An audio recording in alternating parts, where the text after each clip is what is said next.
Hello everyone, welcome to Gate Academy Plus. This is Ranjan and you are watching Basic Electrical Engineering Lectures and we are on our module number 5 DC Machines। और आज के इस lecture में हम देखने वाले हैं, बातें करने वाले हैं कंस्ट्रक्शन ऑफ DC मशीन्स के बारे में।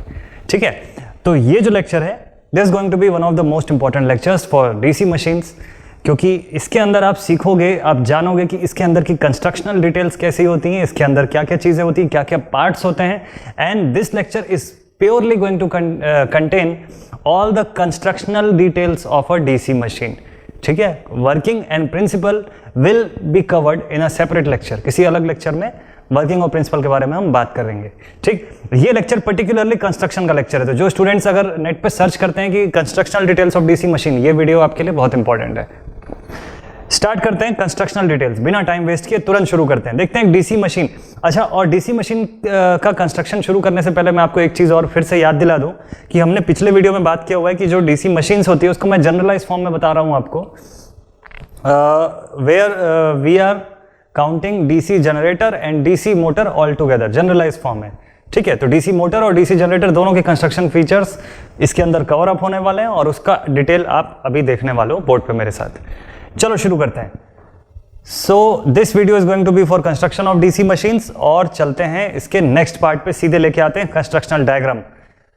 कंस्ट्रक्शनल डायग्राम देखने से पहले एक बार एक बेसिक चीज मैं आपको बता दूं कि जो कंस्ट्रक्शन होता है, since we are talking about the rotating electrical machines, since the machines are rotating in nature, therefore circular portion का होना बहुत ही मतलब लेजिटिमेट है कि वो चीज़ तो होना ही होना है यहाँ पे। ठीक है, सर्कुलर पोर्शंस है हमारे मशीन का। इसको आप इस डायग्राम को ऐसे एक बार देखोगे तो आपको हो सकता है कंफ्यूजन हो जाए कि इसके अंदर तो क्या क्या दिख रहा है, कुछ समझ नहीं आ रहा है, एक्चुअल मशीन से तो ये मिलता जुलता दिख ही नहीं रहा है। ऐसा कुछ भी नहीं है, पहले आप बिल्कुल बेसिक चीज़ें समझो। कंस्ट्रक्शन समझने से पहले मैं आपको ये बताऊं कि एक मशीन की कंस्ट्रक्शन को दो पार्ट्स में डिवाइड किया हुआ है।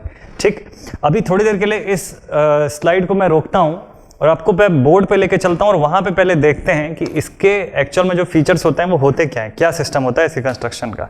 ठीक है, तो हम आ गए अपने बोर्ड पे और अभी थोड़ा सा बात कर लेते हैं कंस्ट्रक्शन के बारे में। तो construction wise, construction of DC machines, construction of DC machines is our topic that we are talking about today. और इस कंस्ट्रक्शन के अंदर मैं बात करने वाला हूं आपसे DC generator and DC motor. ठीक है, दोनों के बारे में जनरलाइज फॉर्म। अब एक बहुत मजेदार चीज आपको बता रहा हूं, कंस्ट्रक्शन वाइज डीसी जनरेटर को आप जिस फॉर्म में जिस पार्ट्स का यूज करके बनाते हैं उस एग्जैक्ट फॉर्म में आप उस एग्जैक्ट डिवाइस को, उस एग्जैक्ट मशीन को यूज कर सकते हैं as a DC motor. Definite thing है, बिल्कुल क्लियर कर लेते हैं।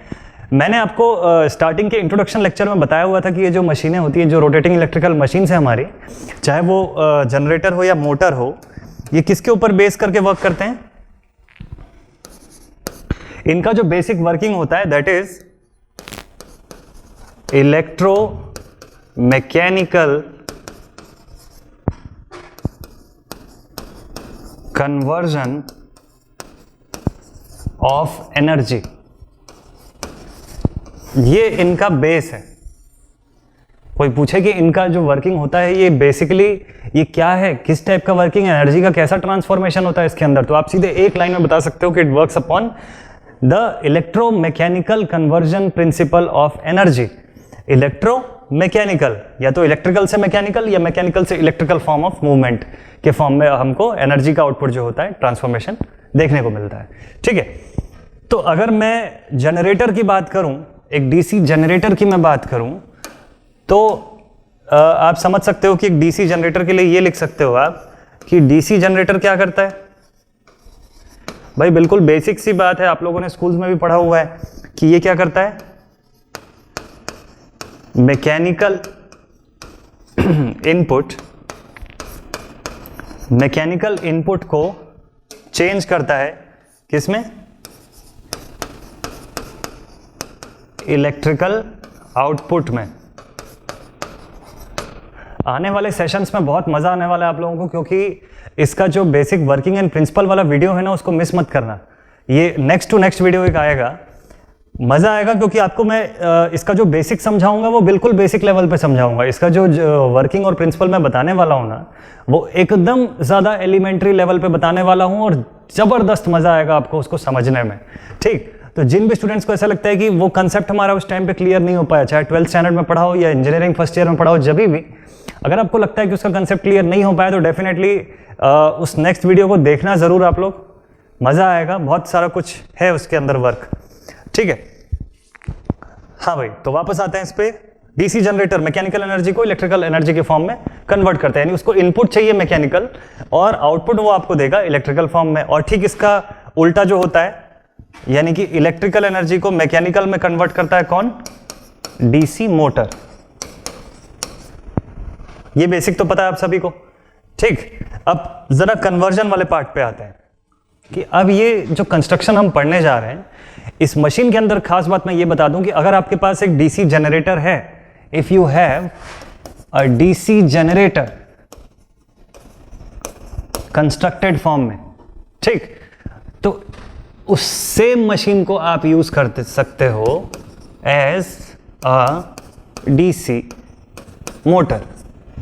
यानी उसी डीसी जनरेटर डिवाइस को अगर आप इलेक्ट्रिकल पावर इनपुट देते हो, तो it will start delivering you the mechanical output in form of rotation. Rotation के फॉर्म में मैकेनिकल पावर आउटपुट आपको वो दे सकता है।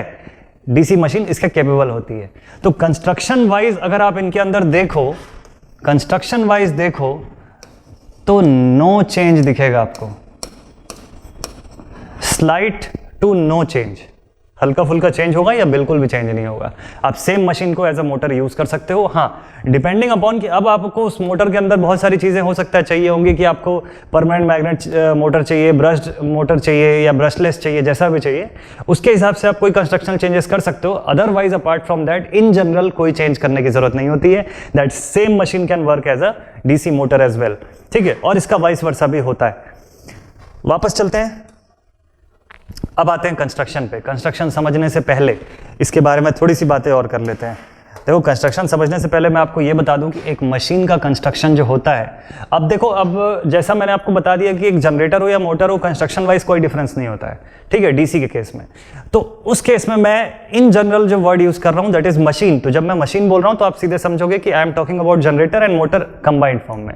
ठीक है, मैं दोनों ही की बात कर रहा हूं एक साथ। तो construction of DC machine, construction of DC machine, इसको मैं दो पार्ट्स में डिवाइड करके रखा हूं। इसकी पूरी कंस्ट्रक्शन, उसकी जो पूरी जो सेट होती है, जो बनती है, जो फॉर्म होती है, इसको दो मेजर पार्ट्स में आप डिवाइड कर सकते हो। First one is known as stator section and the second one is known as rotor section.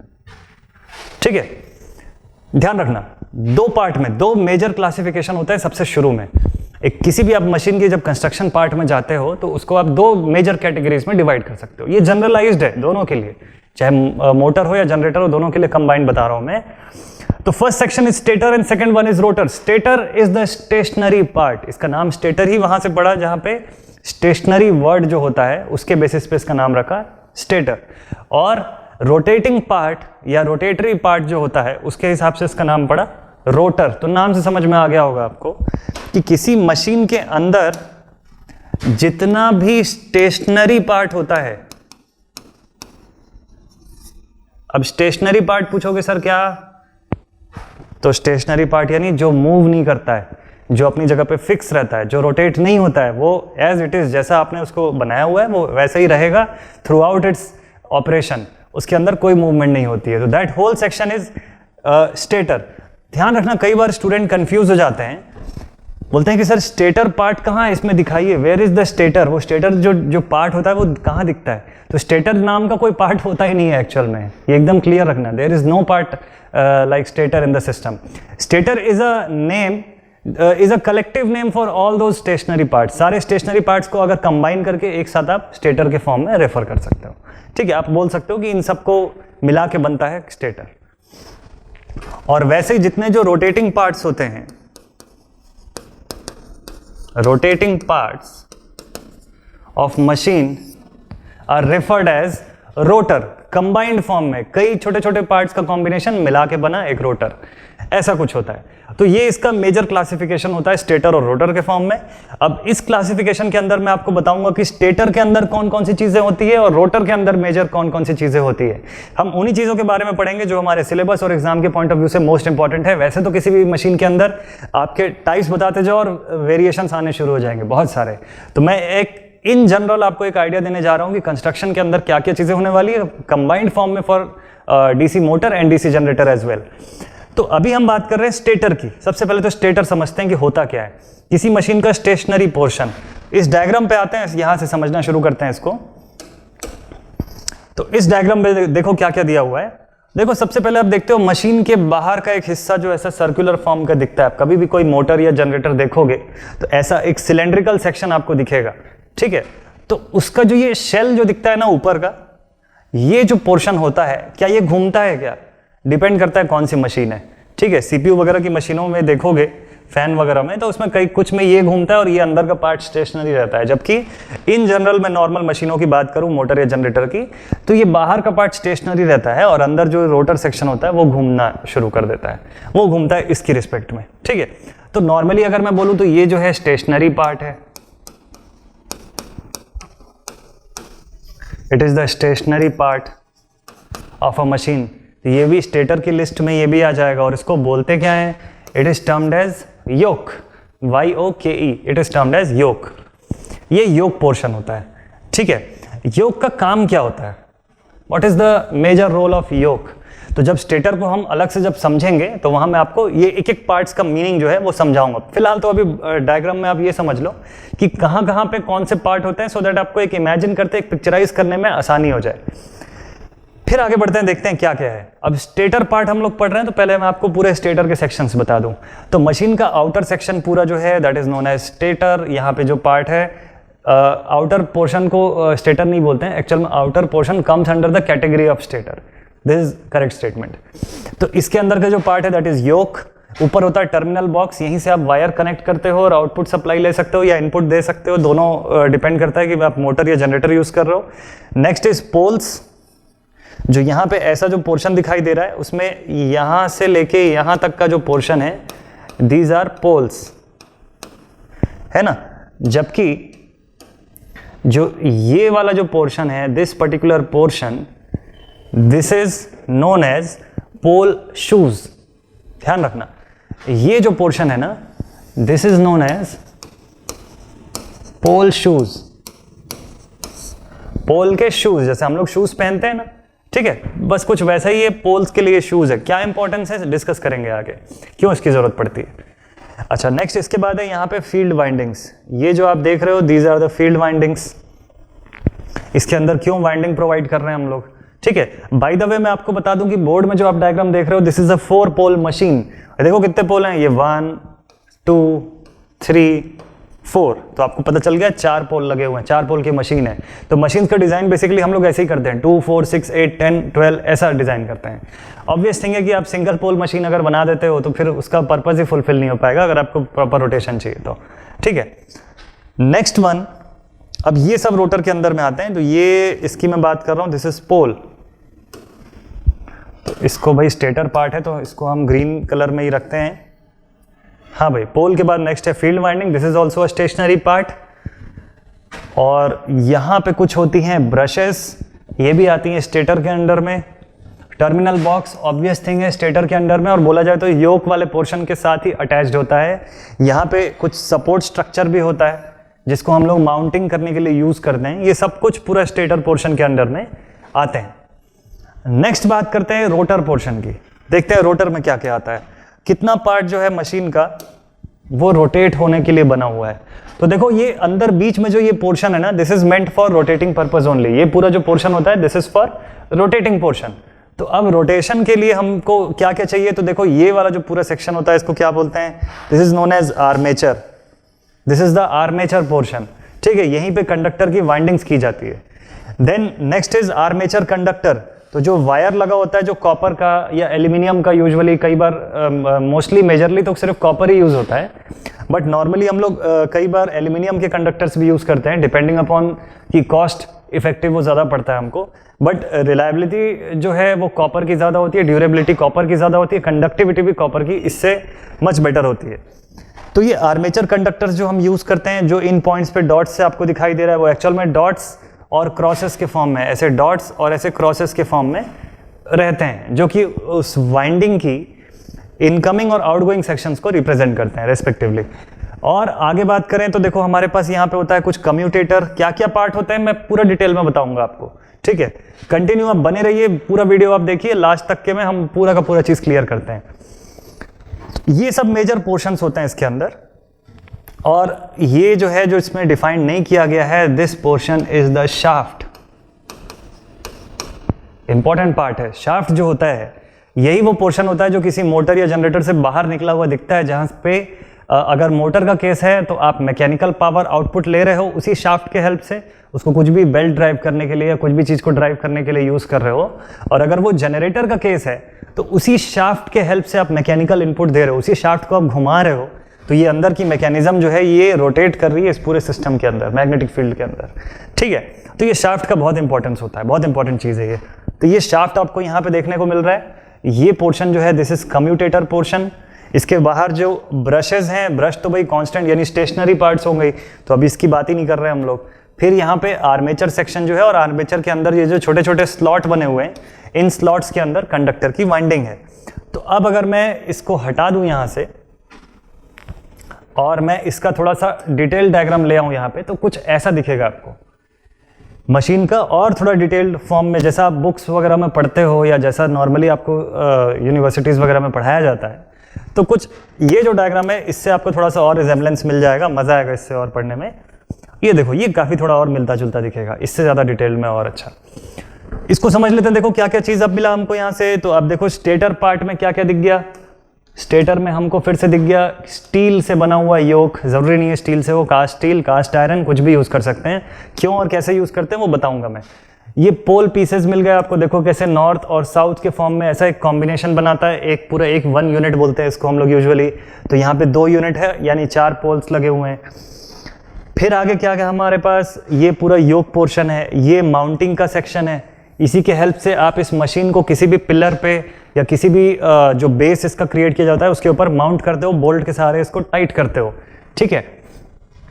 फिर इसके साथ क्या लगा होता है, देखो यहाँ पे कार्बन ब्रशेज हैं। ये कार्बन ब्रश जो हैं इस कम्यूटेटर सेक्शन के साथ कांटेक्ट में आते हैं, इन पोर्शंस पे, ये 2 सेक्शंस पे होते हैं, ठीक है, इन पोर्शंस पे। ये हमारा जो है this is our shaft portion, जिसका मैंने बताया कि ये मशीन से ऐसे बाहर की तरफ निकला होता है। आप इसको जब घुमाना शुरू करते हो तो ये पूरा का पूरा पोर्शन रोटेट करना शुरू करेगा, अगर ये जनरेटर का केस है तो। और अगर ये मोटर का केस है तो आप सप्लाई दोगे यहाँ से, इन पोर्शन से आपने सप्लाई दिया, और फिर ये मैकेनिकल पावर आउटपुट आपको ऐसे घूम के आउटपुट देना शुरू करेगा और आप उससे यूज़ कर सकते हो मैकेनिकली।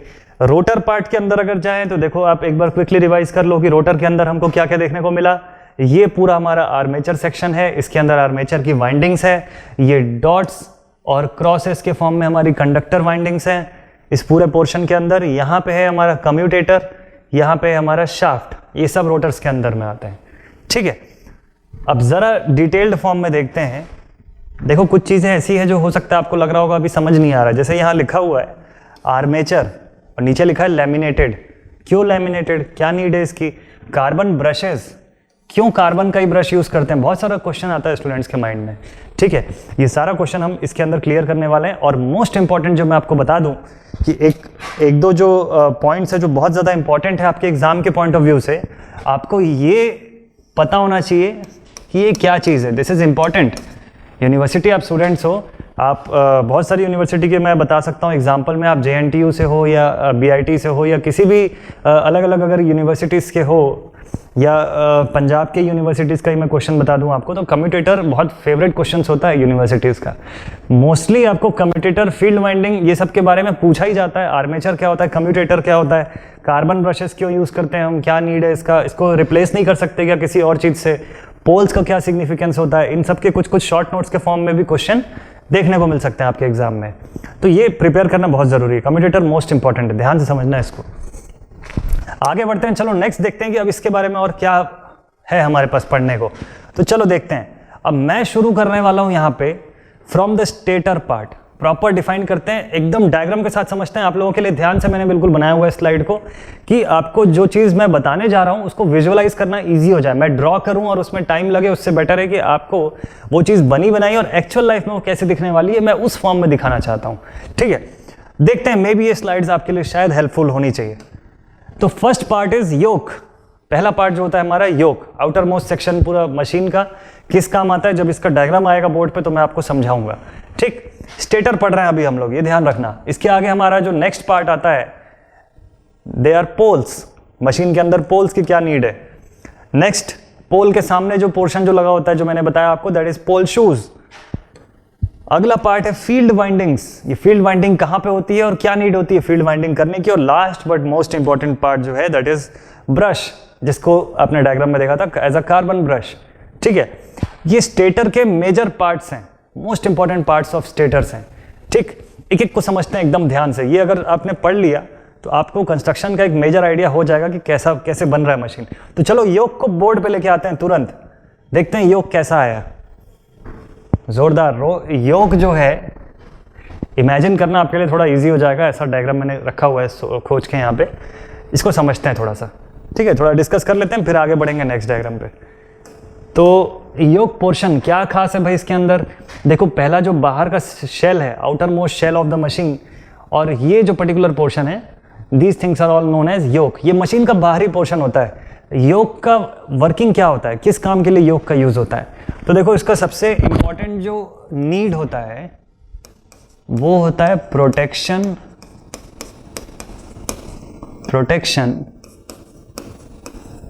From external conditions. एक मशीन को एक्सटर्नल कंडीशंस यानी कुछ भी हो सकता है, बाहरी स्ट्रेस हो सकता है, क्लाइमेट चेंज हो सकता है, टेम्परेचर बदल सकता है, किसी भी टाइप का, या कोई इम्पैक्ट पड़ गया उसके ऊपर। इन सभी चीज़ों से मशीन के इंटरनल पोर्शन को बचाने के लिए जो पोर्शन लगा होता है, दैट इज अ योक। तो इसका बहुत स्ट्रांग होना ज़रूरी है। It is very much required कि वो आपका योक पोर्शन बहुत ही स्ट्रांग होना चाहिए। स्ट्रांग होने के साथ साथ इसका लो रिलक्टेंस वाला होना भी बहुत ज़रूरी है। स्ट्रांग होने के साथ साथ एक योक का लो रिलक्टेंस पाथ क्रिएट करना भी बहुत ज़रूरी है। यानी जो मेटल आप यूज़ कर रहे हो वो आप ऐसा सेलेक्ट करके यूज़ करोगे so that it should reduce the reluctance of entire portion, या it should have a very low reluctance. क्यों ये दो चीज़ बहुत इंपॉर्टेंट है, इसको समझ लो एक बार जल्दी से। अगर ये पोर्शन आपका स्ट्रांग नहीं रहता है, अगर ये वाला पोर्शन जो है आपका, if it is not as strong as it is required, तो क्या होगा, अगर बाहर से कोई इम्पैक्ट पड़ता है इस सिस्टम के अंदर, अगर बाहर से कोई भी एक्सटर्नल शॉक लगा, कोई भी टाइप का इम्पैक्ट पड़ा, तो आपकी मशीन का डिफॉर्म होने का चांस ज़्यादा है। ये मशीन जैसे डिफॉर्म होगी, आपका सिस्टम रोटेट ही नहीं कर पाएगा। टायर है मेरे पास एक गाड़ी का, और उसको मैं साइड से एक गड्ढे में ले जाऊं और वो पिचक जाए एक साइड से, तो क्या अब आपकी गाड़ी आपकी गाड़ी का टायर प्रॉपर रोटेट कर पाएगा क्या, या स्मूथ राइड मिलेगी क्या आपको? इम्पॉसिबल है, नहीं मिलेगी। ठीक है, वो जो है वो उसका फ्लक्चुएशन शुरू हो जाएगा, वो सिस्टम को अनबैलेंस कर देगा, और जैसे ही आप स्पीड बढ़ाओगे पूरा सिस्टम डिफॉर्म हो सकता है। इंपॉर्टेंट है ये चीज़। इसका डिफॉर्मेशन, एक ज़रा सा भी डिफॉर्मेशन, ये मशीनें इतनी हाई आरपीएम्स पे रोटेट करती हैं, अगर ज़रा सा भी एक डिफॉर्मेशन आया तो ये पूरा सिस्टम हो सकता है कि खुद को सेल्फ डिस्ट्रक्ट ही कर ले, टूट जाए, या अनबैलेंस होकर वो एक डेंजरस सिचुएशन क्रिएट कर सकता है। ठीक है, तो इंडस्ट्री में काम करने के ड्यूरेशन में मैंने एग्जैक्टली देखा हुआ है ऐसा होते हुए, इसलिए आपको मैं चाहता हूँ कि आप वैसा विजुअलाइज कर पाओ कि ये चीज़ होती है, ये ऐसा ही दिक्कत होता है इससे। तो अगर आप ऐसा स्ट्रेस इसके ऊपर क्रिएट करते हो, इस टाइप का कोई स्ट्रेस बाहरी आता है और ये सिस्टम नहीं झेल पाता है, तो ये डिफॉर्म होता है, और ये जैसे डिफॉर्म हुआ, इंटरनल सिस्टम जो होता है डिसबैलेंस क्रिएट कर लेगा। पहला चीज़ होता है, तो इसको चाहिए कि आपको प्रोटेक्ट करना है एक्सटर्नल कंडीशन से। बाहर का जो भी टेम्परेचर मिल रहा है, हाई टेम्परेचर पे ऐसा ना हो जाए कि अंदर का पार्ट को मेल्ट करने दे दे। ये अंदर बहुत सारे सेंसिटिव सेक्शंस होते हैं, तो उसको मेल्ट करने भी नहीं देना है हमको। ठीक है, हो सकता है बहुत कोल्ड वेदर हो जाए तो उसके कारण अंदर कुछ फ्रीजिंग सिस्टम ना क्रिएट करिए। ये इन सब चीज़ों को, अंदर की मटेरियल्स को बाहर के एक्सटर्नल कंडीशन से प्रोटेक्ट करे जैसे भी। ठीक है। तो हमको ये बहुत सारी चीज़ों को ध्यान में रखते हुए इसको डिज़ाइन करना होता है। साथ ही साथ इसके साथ जो फ्रेम जुड़ा होता है, ये वाला जो पोर्शन है, ये जो पर्टिकुलर फ्रेम है, इसका काम क्या होता है, ये देखो ऐसे जो लेग्स दिख रहे हैं ना आपको यहाँ पे 4, इनके हेल्प से ये माउंटिंग्स होती हैं और इन माउंटिंग्स के हेल्प से इसको हम क्या करते हैं, जो भी इसका बेस क्रिएटेड रहता है उस बेस के ऊपर माउंट करने के लिए काम आता है। यहाँ पे आप नट बोल्ट्स, आई हुक्स जो होते हैं उसका आप यूज़ करते हो। आई हुक तो खैर यहाँ कहीं पे मिलेगा आपको। तो इनके अंदर आप बोल्ट्स के हेल्प से आप इनको माउंट करते हो, सो दैट कि मशीन का ऑपरेशन स्टेबल रहे, कोई वाइब्रेशन फ्री रहे आपकी मशीन। दूसरा एक और जो इंपॉर्टेंट चीज़ लिखा हुआ है, that is a low reluctance path भी होना चाहिए एक योक के अंदर। लो रिलक्टेंस क्यों? ताकि जब फ्लक्स जो यहाँ पे बनती है, अगर मेरे पास यहाँ पे पोल है और यहाँ पे एक पोल है, 2 पोल का मशीन है, या मान लो 4 पोल का कोई मशीन मैंने यूज़ किया है, तो भाई जो फ्लक्स इस पोर्शन में बन रही है उसको मेरे को लेके जाना है यहाँ से यहाँ तक, इस पॉइंट तक उस फ्लक्स को कैरी कराना है, ठीक है। तो अगर उसका रिलक्टेंस ज़्यादा होगा, ध्यान से सुनना, अगर उस पोर्शन का रिलक्टेंस हाई होगा, एक बार रिलक्टेंस रिवाइज कर लो क्विकली, क्या हुआ करता था। रिलक्टेंस को ऐसे समझो आप कि ये वही चीज़ है जो रेजिस्टेंस होता है इलेक्ट्रिक सर्किट में, ठीक है। एकदम इसको ऐसे ही समझो, रेजिस्टेंस ऑफ हट। मैं एकदम जनरल फॉर्म में बता रहा हूँ, अभी टेक्निकली दिमाग मत लगाओ इस चीज़ पे, एकदम जनरल में समझो। रेजिस्टेंस क्या करता है? करंट को अपोज करता है, उसकी फ्लो को कम करने की कोशिश करता है, रोकने की कोशिश करता है, अपोज करता है एक्चुअल में, ठीक है। तो वैसे ही रिलक्टेंस मैग्नेटिक फ्लक्स के ट्रांसफर होने में रुकावट पैदा करता है, उसको कम करने की कोशिश करता है। तो मैग्नेटिक फ्लक्स अगर नहीं ट्रांसफर होगी प्रॉपर, इसका रिलक्टेंस अगर मैं हाई कर दूंगा, रिलक्टेंस डिनोटेड बाई एस, इसकी वैल्यू को अगर मैं हाई कर दिया, तो ये मैग्नेटिक फील्ड हो सकता है अपनी आसपास की एयर से अपना सर्किट पूरा करे, जो मैंने आपको बताया था मैग्नेटिक लीकेज फ्लक्स के अंदर जो सिस्टम हो जाता है। प्रीवियस वीडियो मैग्नेटिक सर्किट के जाओ और जल्दी से देखो अगर नहीं याद है तो। आसपास का जो मीडियम है उसको यूज़ करके ये फ्लक्स अगर अपनी सर्किट कंप्लीट कर लेगी, तो जो यूजफुल फ्लक्स होती है हमारी, दैट इज φu, वो तो फिर ट्रैवल ही नहीं कर पाएगी सिस्टम में। तो हमको जितना रिक्वायर्ड मैग्नेटिक फील्ड बनाना है वो तो नहीं बन पाएगा उस कंडीशन में। तो हम चाहते हैं क्या कि इसकी रिलक्टेंस जितनी हो सके कम हो, यानी कंडक्टेंस उतनी ज़्यादा हो, ज़्यादा अच्छा कंडक्ट करे। जब ये ज़्यादा कंडक्ट करेगा तो मैग्नेटिक फ्लक्स बाहर के मीडियम से अपना सर्किट पूरा नहीं करेगी, या बहुत कम अमाउंट में करेगी जो नेग्लिजिबल हो सकता है, और ज़्यादा से ज़्यादा फ्लक्स इस सिस्टम के अंदर से ट्रांसफ़र होगी। जब ज़्यादा फ्लक्स इसके अंदर से ट्रांसफ़र होगी तो रिक्वायर्ड या डिज़ायर्ड मैग्नेटिक फील्ड वैसे ही मिलना शुरू हो जाएगा आपको, आपकी मशीन की एफिशिएंसी वैसे ही इंक्रीज़ हो जाएगी। तो इसी कारण से ये सेकंड वाला पॉइंट भी बहुत इंपॉर्टेंट होता है एक योक के डिज़ाइन में, ठीक। सेकंड होता है पोल। चलो अब ये जो लिखा हुआ है इसको मैं हटा देता हूँ, जरा पोल्स को लेके आते हैं सिस्टम में वापस से, ठीक। तो आई होप कि आप योक को समझ गए होंगे। इसके साथ मैं आपको दिखा दूँ ये चीज़ क्या क्या लिखा हुआ है। टर्मिनल बॉक्स, यहाँ से आप सप्लाई इनपुट या आउटपुट लेते हो, जनरेटर या मोटर का जो भी केस है उसके हिसाब से। लिफ्ट आई, अगर आपकी इस हैवी मशीन को उठाना है और कहीं और शिफ्ट करना है। देखो नॉर्मली जो डीसी मोटर आप देखते हो या डेली लाइफ में जो देखते या उससे फैमिलियर होते हो, वो ऑलमोस्ट इतना कुछ बड़ा होता है डीसी मोटर, एकदम छोटे छोटे से होते हैं। तो उसके लिए आपको लिफ्ट आई की ज़रूरत नहीं है, वो तो आप खुद ही इधर से उधर उसको आप वो कर सकते हो, ट्रांसपोर्ट कर सकते हो। लेकिन जो एक्चुअल लाइफ में जो इंडस्ट्रीज़ वगैरह में जो डीसी मशीन्स यूज़ होते हैं, डीसी मोटर्स या जनरेटर्स जो यूज़ होते हैं, वो इतने बड़े और हैवी होते हैं कि उसको आप नॉर्मली लिफ्ट नहीं कर सकते हो। और आपने अगर सोचा कि शाफ्ट को पकड़ के 3 लोग ज़रा उठा लें, तो हो सकता है कि उसको डिफॉर्म कर दे, उसके सिस्टम को, उसकी अलाइनमेंट को वो ख़राब कर ले। तो ऐसा ना हो इसलिए क्या होता है, एक बैलेंस्ड कंडीशन बनाया जाता है कि इस मशीन को शुरू से एंड तक के पोर्शन में उसका जो एग्जैक्ट सेंटर पोर्शन होता है और उसकी सेंटर ऑफ ग्रेविटी के हिसाब से उस पोर्शन को ऐसा बैलेंस किया जाता है, एक हुक जैसा बनाया जाता है, सो दैट कि अगर आपके पास कोई क्रेन है या आपको उसको लिफ्ट करना है, उठाना है, तो उस पोर्शन की हुक को आप उस होल के साथ ऐसा मैच करोगे ऐसे इस लिफ्ट आई के अंदर, और फिर वहाँ से आप उसको उठाओगे, तो आपकी मशीन ज़रा भी डिसबैलेंस नहीं होगी। और उसको इतना प्रॉपर डिज़ाइन किया जाता है एक्चुअल में कि जब आप उसको उठाओगे तो पूरी मशीन ऐसे सीधी दिखेगी आपको, एकदम ऐसे स्ट्रेट। वो कोई ऐसा नहीं होगा कि ये पोर्शन डाउन हो गया या दूसरा पोर्शन डाउन हो गया, ऐसा कुछ नहीं होता है उसके अंदर, ठीक है। ये बहुत प्रॉपरली डिज़ाइंड सिस्टम होता है। चलो next is frame and then feet. तो फीट का मैंने यूज़ आपको बता दिया, अगर उसको माउंटिंग करना है तो फीट की आपको यहाँ ज़रूरत पड़ती है। और ये जो इसका फ्रेम पोर्शन होता है इसका भी मैंने आपको यूज़ बता दिया। चलो नेक्स्ट चलते हैं पोल्स पे। स्टेटर का अगला पार्ट है दैट इज पोल। कैसा दिखता है पोल? कुछ ऐसा दिखेगा। कैसा दिखेगा भाई? चलो पोल के साथ कंस्ट्रक्टिव सेक्शंस भी देख लेंगे साथ में, और यहाँ समझते हैं। ये हमारा पोल पोर्शन है। ज़रा पेन लेके आ जाते हैं, और चलो पेन तो सेलेक्टेड ही है, रहने देते हैं ऐसे ही। ये हमारा पोल का पोर्शन है। पोल का काम क्या होता है पहले वो समझ लो। जो पोल्स होते हैं मशीन के, उनका काम होता है मैग्नेटिक फील्ड क्रिएट करना। ये अगर ऐसे दो पोल्स हैं, तो यहां से अगर यहां बनता है नॉर्थ पोल और इस साइड बनता है साउथ पोल, तो north to south magnetic field का ट्रांसफर बीच में होना जरूरी है। जब वो ट्रांसफर होगा तब उसके बीच में मैं सेट ऑफ कंडक्टर्स को लेके आता हूं और वो सेट ऑफ कंडक्टर उस फील्ड के इंपैक्ट में रोटेट होना शुरू करेंगे। अगर मैं उनको करंट प्रोवाइड करूं तो उनकी अपनी खुद की फील्ड होगी जो पहले से एग्जिस्टिंग फील्ड को के साथ मैच करने की कोशिश करेगी, या उससे अपोज होगी या अट्रैक्ट होगी। जो भी कंडीशन होगा उसके हिसाब से उसका डायरेक्शन ऑफ रोटेशन तय होता है। अगर ये मोटर का केस है तो जनरेटर का केस है तो ठीक उल्टा चीज़ होगा। फील्ड पहले से मैं एग्जिस्ट करवा रहा हूँ यहाँ पे, ये north to south magnetic line of forces uniformly distribute हो रही हैं, उसके बीच में कंडक्टर्स को मैं लेके आ गया और जब मैकेनिकली उस कंडक्टर को मैं घुमाना शुरू किया तो उस सिस्टम के साथ कुछ फ्लक्स लिंक होना शुरू हो गया कंडक्टर से। भाई उस लाइन ऑफ फोर्सेस को वो कट कर रहा है तो कुछ फ्लक्स लिंक हुआ। आपको कुछ याद आएगा इलेक्ट्रोमैग्नेटिक इंडक्शन, फैराडेज लॉ पे कहीं पहुंचे होगे अभी तक आप लोग माइंड में। तो जब ऐसा कुछ होना शुरू होगा तो कुछ ईएमएफ इंड्यूस होगी, कहाँ? उस सेट ऑफ कंडक्टर्स के अंदर, और उस सेट ऑफ कंडक्टर से ईएमएफ आप लेके बाहर आओगे और वो जो करंट होगी वो आपकी जनरेटेड करंट, इंड्यूस्ड करंट जो है उसको आप बोलते हो फॉर केस ऑफ जनरेटर। तो पोल का काम होता क्या है?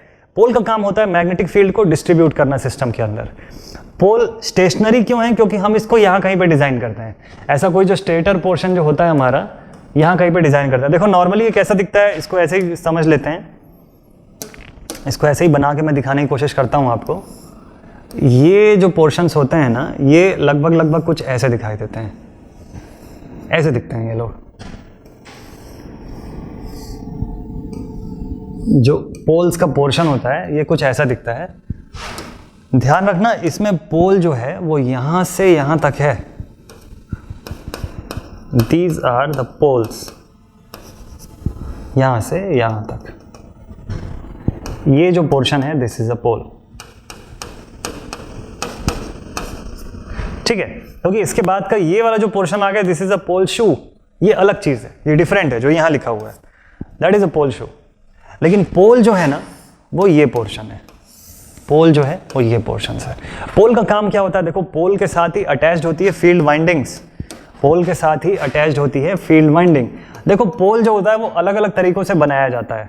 जरूरी नहीं कि सब सिस्टम का पोल जो है वो वाइंडिंग करके ही बनाया जाए, वो एकदम डिफरेंट हो सकता है। हो सकता है किसी केस में परमानेंट मैग्नेट का ही सीधे सीधे यूज कर ले।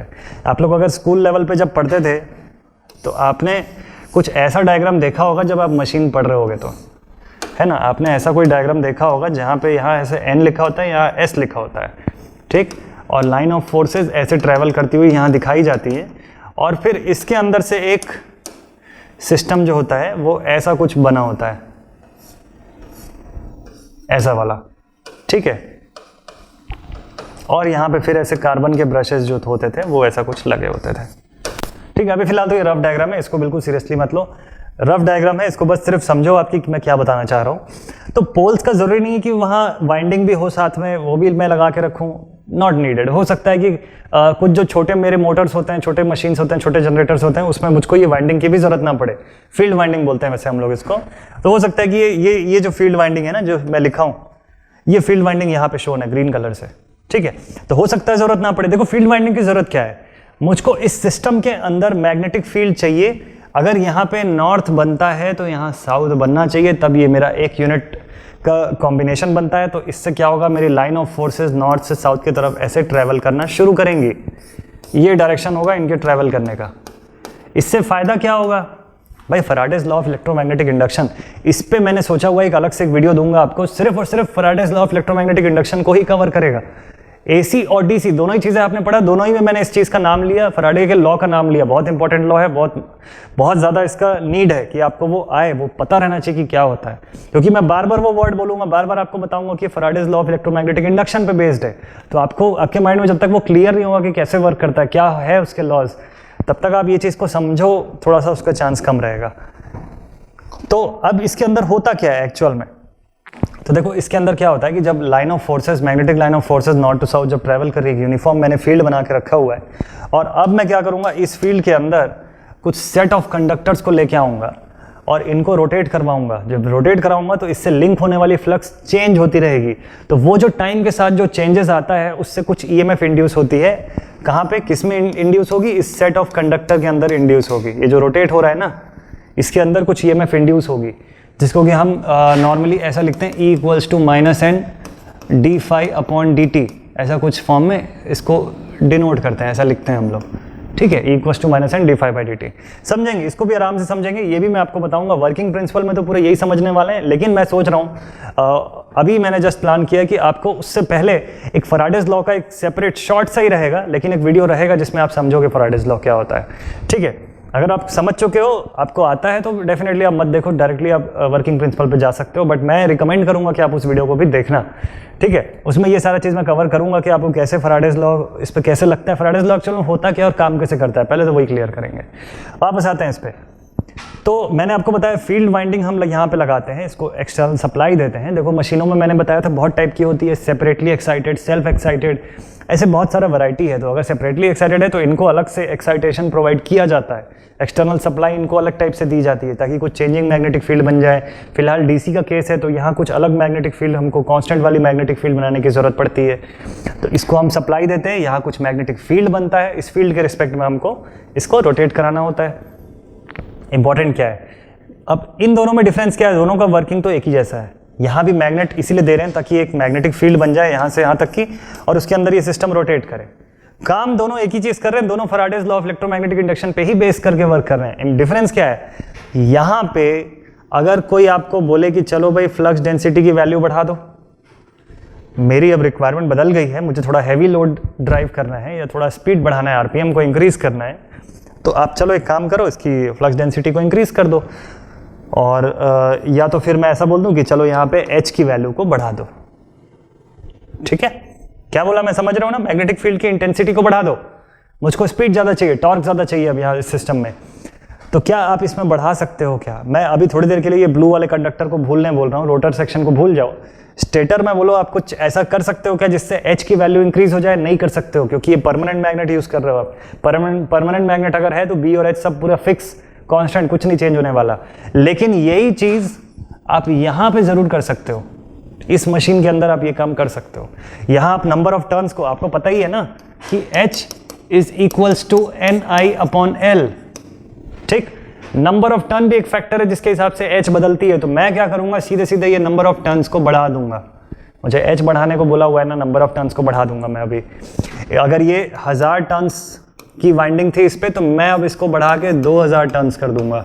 मेरा आउटपुट जो है वैसे ही इंक्रीज हो जाएगा, तो मेरी जो नीड है वो फुलफिल हो जाएगी, मैग्नेटिक फील्ड और ज़्यादा स्ट्रांग हो जाएगा और ज़्यादा आउटपुट देना शुरू कर देगा सिस्टम। कर सकते हैं, करंट की वैल्यू को मैं इंक्रीज कर सकता हूँ, लेंथ को रिड्यूस कर सकता हूँ, कुछ भी करके मैं H को इंक्रीज कर सकता हूँ, लेकिन वो चांस यहाँ पे नहीं है आपके पास, तो ये इंपॉर्टेंट होता है, ठीक है। तो अब यहाँ पे क्या देखने को मिला हमको, पोल्स का काम क्या होता है, मैग्नेटिक फील्ड उस सिस्टम के अंदर प्रोवाइड करना, जिस मैग्नेटिक फील्ड के अंदर ये आर्मेचर पोर्शन जो है ये घूमेगा। अब सेकंड डायग्राम पे जरा आ जाओ, फिर वापस फर्स्ट वाले पे जाएंगे, ठीक है। तो देखो यहाँ पे बने हुए पोल्स, ये जो पोर्शन है दिस इज अ पोल, ये सब पोर्शन जो है ये सब पोल है।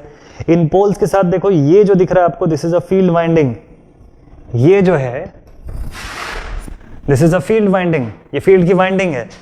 इसके अंदर ये जिसके ऊपर वाइंडेड है, दिस पोर्शन इज अ पोल, और ये जो पोर्शन आपको सामने दिखाई दे रहा है, these are the pole shoes, ये जो है दिस इज अ पोल शू, ये वाला जो पर्टिकुलर पोर्शन दिख रहा है आपको, दिस इज अ पोल शू, पोल के शूज हैं। पोल शूज की जरूरत क्या पड़ती है, इसको मैं ऐसा ना बनाऊं, ऐसे ही सीधे स्क्वायर छोड़ दूं तो क्या दिक्कत होगा, वो जो डिस्ट्रीब्यूशन आपको चाहिए पूरा सर्कुलर फॉर्म में, वो अगर मैं ऐसा रखता हूं तो वो डिस्ट्रीब्यूशन ऑलमोस्ट सेमी सर्कुलर दिख रहा है आपको, ठीक है।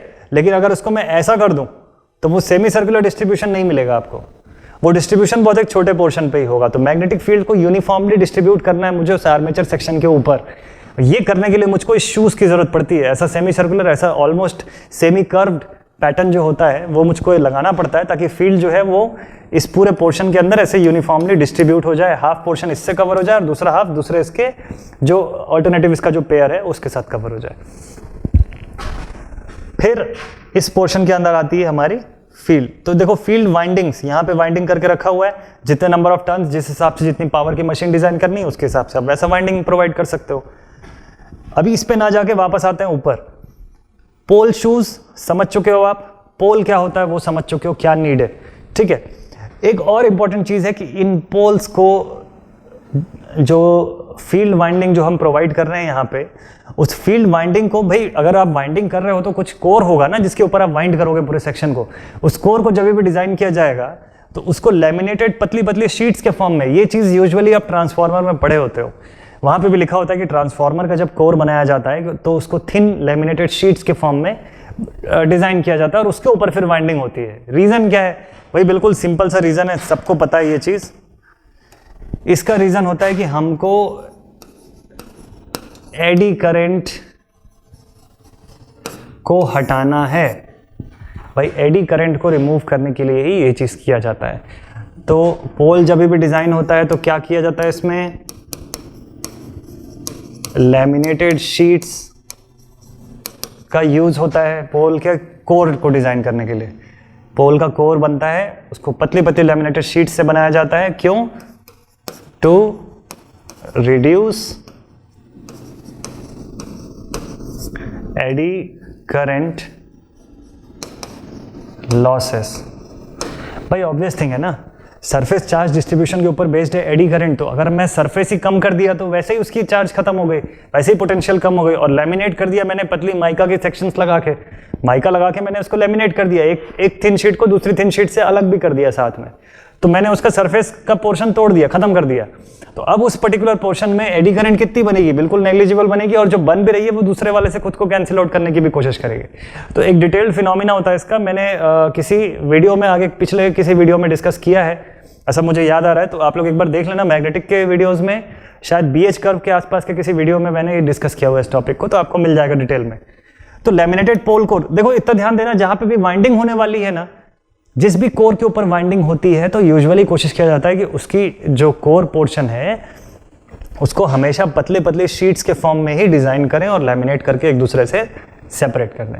ठीक है, और कारण सबका सेम होता है कि सब हर एक केस में हमको करना क्या होता है, हमको सिर्फ और सिर्फ ये एडी करंट वाला जो पोर्शन होता है इसको नेग्लेक्ट करना है, रिड्यूस करना है, सिर्फ इसीलिए ऐसा किया जाता है। तो ये पूरा सेक्शन हो गया, ये बन गया हमारा पोल। और पोल शूज इसमें समझ लिए आप, फील्ड वाइंडिंग समझ लिए। ठीक, अब मैं आपको लेके चलता हूं नेक्स्ट पे, दैट इज ब्रशेस। ब्रशेस का सिस्टम पढ़ते हैं। चलो फिलहाल इसको हटा देते हैं अब यहाँ से और आगे बढ़ते हैं। चलो ब्रश को लेके आते हैं बोर्ड के ऊपर।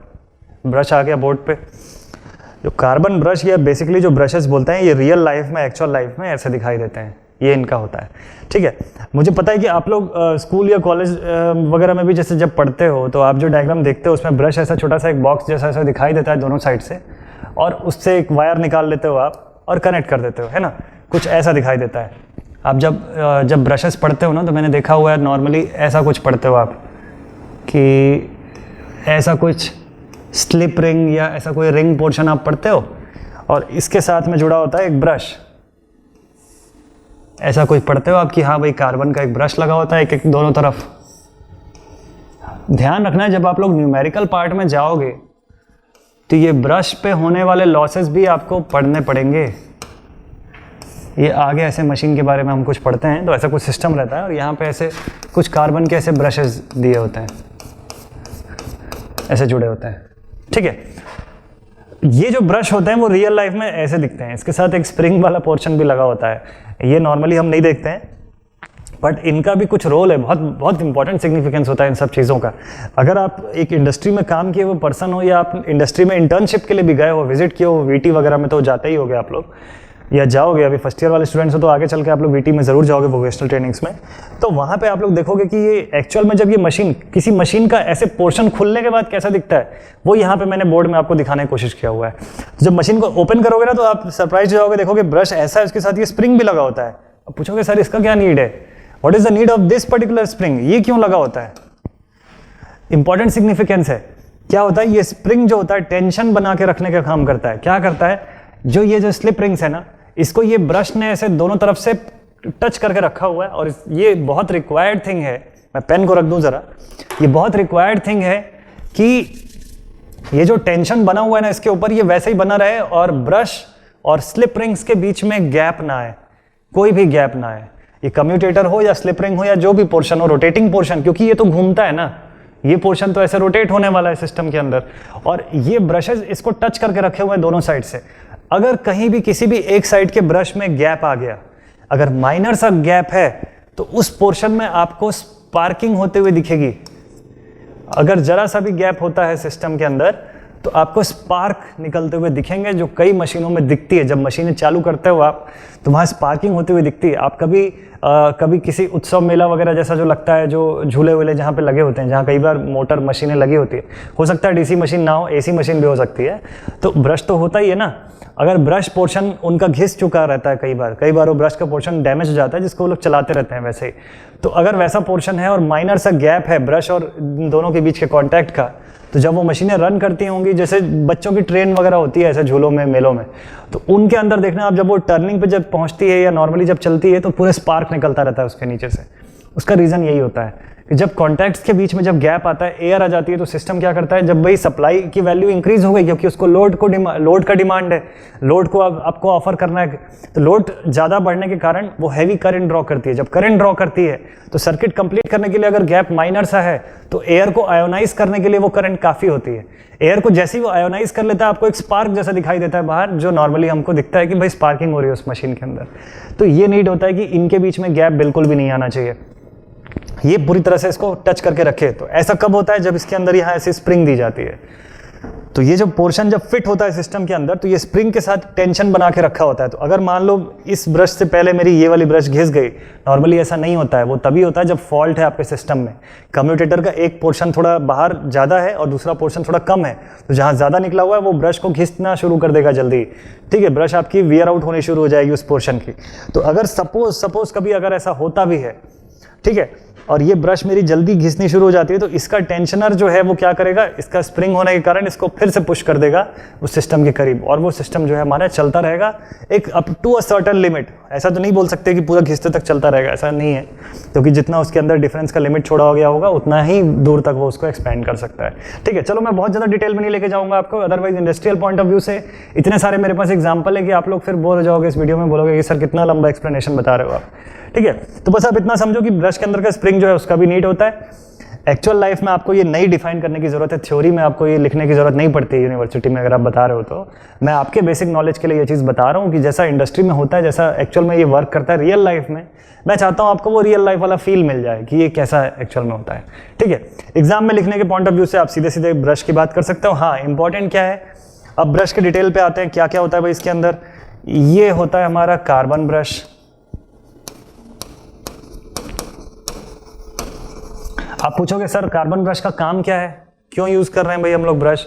तो ब्रश का काम क्या होता है, देखो ये तो रोटेटिंग मशीन है ना, मशीन तो घूम रही है। अगर मैं वायर कनेक्ट कर दूं इसके साथ डायरेक्टली, ये जो मेरा पोर्शन है इसके साथ में यहाँ से एक वायर निकाल दूं और यहाँ से एक वायर निकाल दूं, और दोनों से मुझे आउटपुट लेना है, अगर ये जनरेटर का केस है तो। ठीक, तो जैसे ये मशीन अपना पहला रोटेशन घूमेगी, वायर ट्विस्ट हो जाएगा उस मशीन के ऊपर, दूसरा रोटेशन घूमेगी फिर ट्विस्ट हो जाएगा, तीसरे रोटेशन में हो सकता है आपका जो मीटर है वो अंदर चला जाए मशीन के। ठीक, ऐसा ना हो, ऐसा नहीं होता है यूजुअली, ऐसा ना हो इसके लिए हम लोग कॉन्टैक्ट प्रोवाइड करते हैं थ्रू ब्रशेस। कार्बन ब्रश को यूज करते हैं ताकि कंडक्टिंग भी रहे और इसकी जो रिलायबिलिटी है दूसरे कंडक्टर से कंपैरिजन में वो ज़्यादा अच्छी है, ज़्यादा अच्छा कंडक्शन प्रोवाइड करेगा, लेस स्पार्किंग प्रोवाइड करता है। इसको देखो बेसिकली दो ही चीज़ें यूज होती है, या तो कार्बन की यूज होती है या तो ग्रेफाइट से बना हुआ ब्रश यूज होता है। ठीक है, कार्बन ग्रेफाइट का सेक्शन जो होता है वो यूज करते हैं हम लोग। इसका काम ये होता है कि अगर ये मोटर का केस है तो करंट को इस सिस्टम के साथ टच करके रखा होता है और करंट को इसके अंदर प्रोवाइड भी लगातार करता रहे। जनरेटर का केस है तो आउटपुट करंट सप्लाई जो है वो लेता रहे सिस्टम से, तो यानी कॉन्टैक्ट भी बना रहे और ये ट्विस्ट भी ना हो, तो इसलिए ये मशीन को दोनों तरफ से टच करके रखा होता है। ये काम ब्रश का है।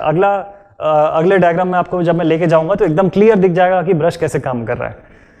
तो ये ब्रशेस का ऐसा कुछ काम होता है। ध्यान में रखा जाता है कि इनकी रिलायबिलिटी, इनकी जो ड्यूरेबिलिटी है वो ज़्यादा होनी चाहिए, क्योंकि ये लगातार फ्रिक्शन जो होता है वो मशीन के कम्यूटेटर्स में और ब्रशेस के बीच में फ्रिक्शन बनता रहता है।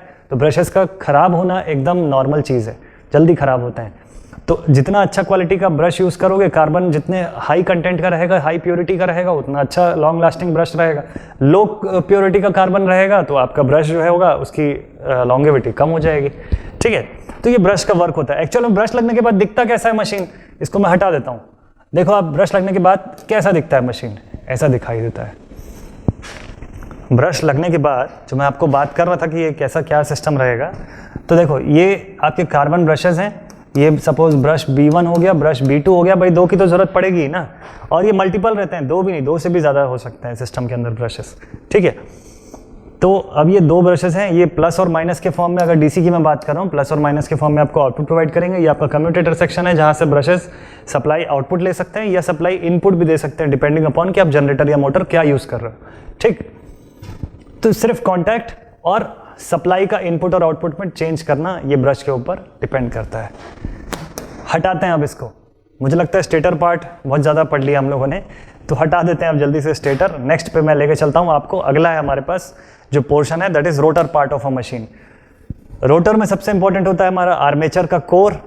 आर्मेचर सेक्शन का कोर मटेरियल एक होगा जिसको डिज़ाइन किया जाएगा ऐसे, जिसके ऊपर कि हम वाइंडिंग कर सकें। सिस्टम की वाइंडिंग जो होती है उसी कोर के ऊपर प्लेस्ड होती है। तो ये कोर वर्ड जैसे ही आपके माइंड में आया, तुरंत आपके माइंड में आना चाहिए कि अच्छा कोर है मतलब वो लैमिनेटेड शीट से बना होगा। बिल्कुल सही सोच रहे हो, अगर ऐसा सोचते हो तो। कोर है तो लैमिनेटेड शीट से ही डिज़ाइन करना पड़ेगा, क्योंकि अगर कोर बनाया और मतलब उसके ऊपर वाइंडिंग करोगे, और वाइंडिंग करोगे तो एडी करंट तो होना ही होना है, सप्लाई दोगे तो। नेक्स्ट पोर्शन इज आर्मेचर की वाइंडिंग। भाई जैसा मैंने बताया, अब कोर बना दिया तो कोर ऐसे तो बनाओगे नहीं, आप उसके ऊपर वाइंडिंग भी करोगे, तो कंडक्टर वाइंडिंग करने वाले हो। और कंडक्टर वाइंडिंग करने के साथ आपको लगेगा उसके साथ कम्यूटेटर। क्या नीड है, पढ़ेंगे इसके अंदर। और लेके आते हैं इनका डायग्राम भी। अब चलो अब यहाँ पे समझते हैं रोटर पोर्शन को, ध्यान से समझना, ठीक। कोशिश करूंगा जल्दी से वाइंड अप करूँ इस वीडियो को, फालतू में अननेसेसरीली आपको फिर लगेगा कि सर बहुत ज़्यादा देर तक पढ़ा दिए आप। जल्दी कंप्लीट करते हैं और जो मैं समझाना चाह रहा हूँ वो भी आप तक पहुँच जाए, दैट इज़ इंपॉर्टेंट। तो ये हमारा रोटर पोर्शन है और इस रोटर पोर्शन के साथ जुड़ा हुआ है, this portion is our shaft. ये पोर्शन कहलाता है शाफ्ट, है ना। ये शाफ्ट का ही पोर्शन, शाफ्ट ही है जो हमको मशीन के बाहर दिखता है। यहाँ से लेके यहाँ तक का पोर्शन जो होता है वो मशीन के अंदर फिक्स रहता है, वो दिखता नहीं है नॉर्मली आपको, ये विजिबल नहीं रहता, ये अंदर रहता है मशीन के सिस्टम का जो पैक्ड पोर्शन है उसके अंदर ये पूरा सिस्टम रहता है। This entirely is a rotating part. ये रोटेट, घूमने वाला पार्ट यही होता है मशीन का नॉर्मली, ठीक। इसके अंदर देखो ये सब जो है ना, ये जो होता है, जो जिसकी बात यहाँ लिखी हुई है आर्मेचर कोर। आर्मेचर कोर वो यहीं पे दिखता है आपको, ये पूरा आर्मेचर का कोर सेक्शन रहता है। इसके ऊपर आप देख सकते हो यहाँ पे कॉपर की वाइंडिंग दिखाई दे रही है, ठीक। इसी को हम लोग बोलते हैं आर्मेचर वाइंडिंग।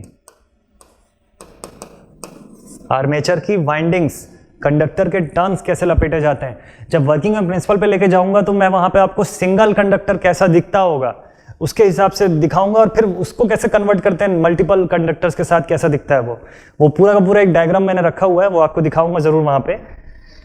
आप लोग नोटिस करोगे कि देखो यहाँ पे कुछ कुछ पोर्शंस बने हुए हैं। इस पोर्शन को छोड़ने के बाद यहाँ पे वाइंडिंग है, फिर इस पोर्शन को छोड़ने के बाद यहाँ पे वाइंडिंग है, तो कुछ गैप के साथ में वाइंडिंग्स है। वाइंडिंग एकदम ऐसा नहीं है कि पूरे सिस्टम के ऊपर लपेट दिया सोलेनॉइड जैसा, ऐसा नहीं है। ऐसा क्यों करते हैं, ये क्या पोर्शन कहलाते हैं, इसको बोलते हैं कंडक्टर स्लॉट। ये सब जो होते हैं दीज आर कंडक्टर स्लॉट। पहले वीडियो में थोड़ा टाइम लग रहा है, ध्यान से सुनना और ध्यान से समझना, क्योंकि ये जो मैं वर्ड्स आपको बता रहा हूँ ना स्पेसिफिकली, ये न्यूमेरिकल में ये वर्ड्स काम आने वाले हैं। जब न्यूमेरिकल पढ़ोगे आपको, जब मैं ईएमएफ इक्वेशन पढ़ाऊंगा वहां पे जब मैं आपको बताऊंगा कि n number of conductor turns है, वाइंडिंग्स है, और इसके अंदर कंडक्टर स्लॉट कितने हैं जिसको पैरेलल पाथ से डिनोट करेंगे, दैट इज कैपिटल A, जो लैप और वेव वाइंडिंग के केस में 2 और P के फॉर्म में दिखने वाले हैं, ठीक है, P और 2 के फॉर्म में दिखने वाले हैं। तो आपको ये पता नहीं चलेगा कि क्या किसकी बात कर रहा हूँ मैं, कौन सा कंडक्टर स्लॉट, कौन सा पैरेलल पाथ। तो आपको इसके सिस्टम के अंदर देखना पड़ेगा कि ये पैरेलल पाथ होते हैं, ये कंडक्टर के जो सेक्शंस हैं, जो स्लॉट जिसको हम लोग बोलते हैं, ये कैसा दिखाई देगा एक्चुअल में, ये उसको रिप्रेजेंट कर रहा है ये पूरा सिस्टम, ठीक। तो क्या क्या देख लिया, आर्मेचर का कोर, आर्मेचर की वाइंडिंग कहाँ की जाती है, पैरेलल पाथ, ऐसे पतली पतली नालियों के जैसे ऐसे स्लॉट बने होते हैं मशीन के ऊपर, उन्हीं स्लॉट्स के अंदर फिक्स शेप में फिक्स सेक्शन पे वाइंडिंग की जाती है, ठीक है। अब ये सारी वाइंडिंग्स जो होती है वो पहुंचती है कहाँ पे, इस पोर्शन में। ये पोर्शन क्या कहलाता है, देखो यहाँ पे कंडक्टिंग सेक्शन दिख रहा है, ये सब कॉपर का बना हुआ है, कॉपर के रेगुलर प्लेट्स या शीट्स से फॉर्म्ड रहता है, और इनको प्रोटेक्शन किया जाता है माइका की लैमिनेटेड शीट्स के साथ। ये जो पोर्शन है दीज आर कम्यूटेटर्स। कम्यूटेटर का काम क्या होता है सिस्टम के अंदर? कम्यूटेटर का काम होता है कि इन वाइंडिंग्स से निकलने वाली जो करंट है, अगर मैं जनरेटर की बात करूं तो जो सप्लाई जो निकलती है उसको एक्सटर्नल सर्किट में प्रोवाइड करने के लिए ये हेल्प करेगा। ये एक कंडक्टिंग पाथ प्रोवाइड करेगा जो रोटेट करते हुए हर सेट, अगर यहाँ पे एक सेट ऑफ कंडक्टर है तो उसके लिए एक कम्यूटेटर का प्लेट भी लगा होगा यहाँ पे अगर एक सेट ऑफ कंडक्टर है तो उसके लिए भी एक कम्यूटेटर का प्लेट लगा होगा यहाँ पे। तो इन सभी वाइंडिंग्स से निकलने वाली जो मल्टीपल जो सेक्शंस होती है, देखो यहाँ पे भी है, इसका भी एक कम्यूटेटर सेक्शन है, यहाँ पे अगर वाइंडिंग है इसका एक कम्यूटेटर सेक्शन है। ऐसा हर एक वाइंडिंग के लिए कुछ ना कुछ कम्यूटेटिंग सेक्शन होता है। इसका काम होता है कि इन वाइंडिंग्स से निकलने वाली सप्लाई को कलेक्ट करके बाहर भेजना, अगर जनरेटर है तो, और अगर मोटर है तो बाहर से जो सप्लाई जा रही है वो हर वाइंडिंग में भेजना, सो दैट कि सब अपनी मैग्नेटिक फील्ड बनाएं और सब फिर उतने स्पीड से रोटेट कर सकें। ये बेसिक वर्क होता है कम्यूटेटर्स का। ठीक है, जो मैं बता रहा हूं आप इसको अपने नोट्स के फॉर्म में इंग्लिश में कन्वर्ट करके लिख सकते हो, या आप बोलो तो मैं आपको फिर इसका पीडीएफ में नोट्स भी रिटन फॉर्म में बना के दे सकता हूं। बट मैं ऐसा समझता हूं, इंजीनियरिंग वाले स्टूडेंट्स हो आप लोग, तो आप बेसिक कंसेप्ट समझ लो, अपने वर्ड्स में लिखो उसको। सबसे अच्छा यही होता है, आप अपने वर्ड्स में लिखना अगर सीख जाते हो चीज़ों को तो this is the need of commutator. Commutator की जरूरत क्या पड़ती है कि आपको एक्सटर्नल सिस्टम से कनेक्ट करना है। वो एक्सटर्नल सिस्टम से या तो आप सप्लाई ले लो, या इंटरनल सिस्टम में जो सप्लाई बन रही है उसको बाहरी सर्किट में भेजना है। तो that whole work is done through a rotating section of commutator. Commutator जो होता है इसको कैसे फॉर्म किया जाता है भाई? हैवी मेटालिक सेक्शंस होते हैं, कंडक्टर सेक्शन होना जरूरी है इसका, कॉपर या एल्यूमिनियम से बनता है। ये हर एक कम्यूटेटर के पोर्शन को दूसरे वाले प्लेट से सेपरेट करने के लिए हमको माइका की शीट की जरूरत पड़ती है। माइका शीट का सेक्शन लगा होता है इस पूरे के अंदर, जो इसको प्रोटेक्शन भी प्रोवाइड करता है कि ये जो बाहरी स्ट्रेस जो उससे भी बचाता है, और साथ में एक दूसरे से लैमिनेशन भी प्रोवाइड करता है, इंसुलेशन प्रोवाइड करता है बोलना चाहिए। ठीक है, तो this is the commutator portion, यानी अंदर की वाइंडिंग बाहर की दुनिया से इंटरैक्ट करे, उसके लिए कम्यूटेटर की जरूरत पड़ती है। एक वर्ड में अगर एक लाइन में बताऊं तो, ठीक, तो आप समझ गए होंगे अभी तक आर्मेचर कोर, आर्मेचर वाइंडिंग और कम्यूटेटर्स क्या क्या होते हैं, कैसे कैसे होते हैं। ठीक, अब जरा देख लेते हैं मशीन कैसी दिखेगी।